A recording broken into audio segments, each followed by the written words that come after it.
Good morning, good afternoon, good evening, everyone. My name is Paul Young. I'm going to walk you through accounting for income tax. Here's my agenda. I'm going to provide you a sample template. I'm going to look at a couple of examples, Chevron, KLA, just look at how they calculate at a high level view and have some discussions around it. I'll talk about some best practices and I'll talk about AI, how it will be more involved with the overall tax reporting. Here's a brief bio about myself. I'm a CPA. I basically have worked about 35 years in various roles, from finance to IT roles. I'm about business processes around leveraging data to drive the best results from data as well.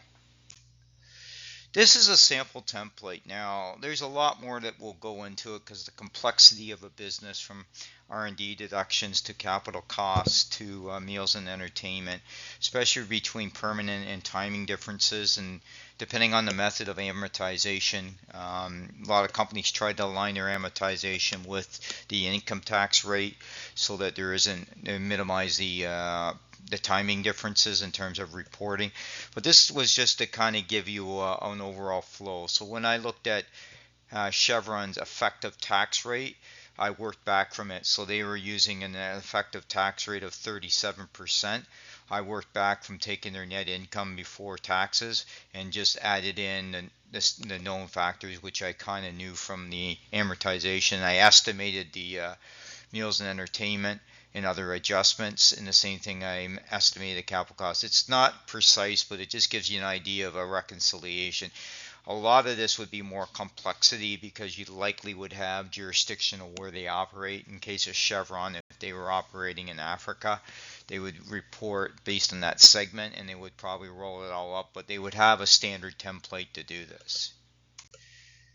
This kind of gives you an example of in the notes, I was able to pull out a KLM. KLM is in the semiconductor equipment testing area, and I basically just pulled out their financial statements of their income tax provision deferred, as well as the provision for the monthly income tax, just to kind of give you an idea of what they report in.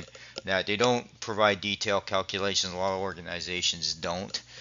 They'll have the support if it's required from an audit perspective. They'll calculate it, but they provide just basically their provisions. This kind of gives you a bit more in terms of KLA. It talks about their effective tax rates and jurisdiction. There was a big movement to do a minimum tax rate, and that's changed now with Trump. So corporate tax is continually evolving. Here are some of the challenges. A lot of cases you have to maintain schedule, especially with the deferred income taxes, because you're looking at things that are not deductible for tax purposes but are allowable for accounting. The timing also requires you to reconcile the deferred income tax. The idea is that eventually the timing difference flips, but you need to have detailed schedules around that because it's just the timing difference of what you report for accounting versus what you report for tax. Tax provision calculations have become more complicated. If you're only dealing with US and Canada, it isn't as complicated as if you've got entities in 8 to 10 countries around the world. Compliance is a big issue because you're subjected to tax audits, especially on the corporate tax. You have to file them. In Canada, it's the T2S. Other corporations do, and the idea is on tax planning in general is you're trying to get your effective tax rate to a specific percentage, whether that's 15 to 20%. So there's a lot of movement around to it. Could be in terms of transfer pricing, in terms of shared allocations. All those areas like transfer pricing and allocation are subjected to audit, so you want to get approval on that.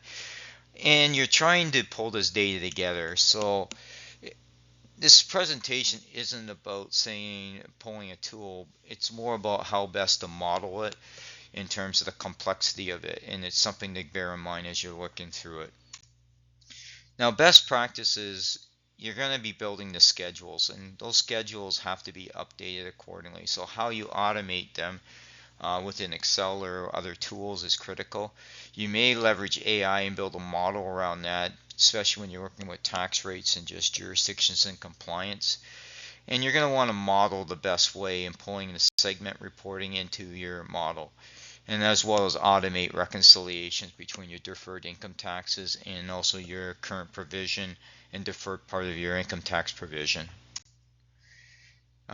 Came from AI from Ernst& Young. It just gives you an idea of looking at how you extract tax data from tax and finance systems, categorizing it. So it's really talking about how best to model it.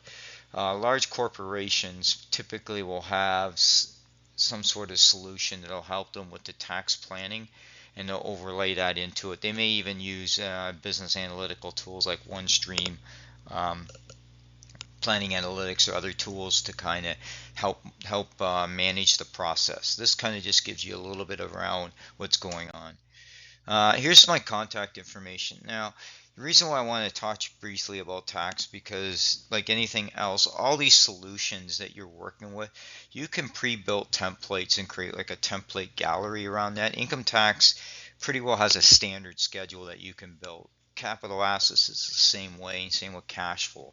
You can build this in as a business partner to kind of leverage this, because all you're going to do is adjust the elements of the model in terms of your cube or Excel model to tie to the calculations in the model required by each individual entity. Thank you.